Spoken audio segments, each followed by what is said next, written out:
Hi friends, இப்போ நம்ம சக்திவேல் பார்க்க போகிறோம். சக்திவேலில் இதை விட கதையை கருணை கொலை பண்ண முடியாதுடா, முடியலடா, தாங்க முடியலடா அப்படிங்கிற மாதிரி தாங்க இருக்குது. எப்பா நம்ம இவ்வளோ நாள் வந்துட்டு சக்தியோட அப்பாவை ஜெயிலுக்குள்ளே வச்சுருந்தாங்க, சரின்னு சொல்லி விட்டுறலாம். இப்போ உண்மை தெரிஞ்ச நம்ம வேலைன்னு எல்லாரும் முன்னாடியே விட்டு கொடுக்குற மாதிரி விட்டு கொடுக்கக்கூடாது பொண்டாட்டியான்னு சொல்லிட்டு விட்டு கொடுக்காம ரூம்குள்ளே வச்சு செய்கிறாரு. இப்பயும் இவங்களை பிரித்து வைக்கணுமாயா? எப்போதான் லைஃப்பில் எங்களுக்கு ஒன்று சொல்லுவாங்க, ஒருவேளை ஒன்று சேர்றது தான் எண்டுன்னு போட்டுருவீங்களோ, கதை எடுக்க தெரியாமல் எடுக்காதீங்க அப்படிங்கிற மாதிரி தான் இருக்குது.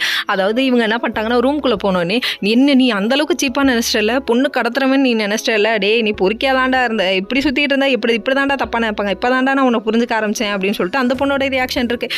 இல்லை வேலான்னு சொல்லுது. சொன்னதுக்கப்புறம் என்ன இல்லை வேலா என்கிட்ட நீ உண்மையை சொல்லியிருக்கணும். உனக்கு தெரிஞ்ச அன்னைக்கே நீ ஏன் என்கிட்ட இருந்து மறைச்ச, நீ ஏன் சக்தி கிடையாது, இனிமேட்டுக்கு நான் உன் மேலவன் கிடையாது, உன் மேலவன் செத்துட்டான் அப்படின்னு 1008 கேள்வி அப்படி இப்படின்னு திட்ட ஆரம்பிக்குதுங்க. திட்டுறது தாங்க முடியல.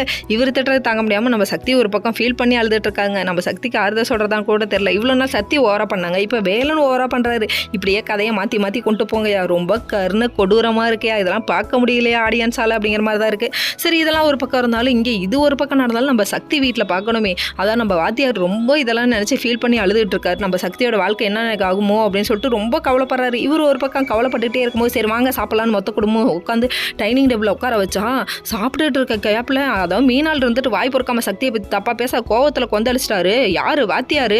அதுக்கப்புறம் உள்ளே கூட்டு போய் அட்வைஸ் பண்ணுறாரு.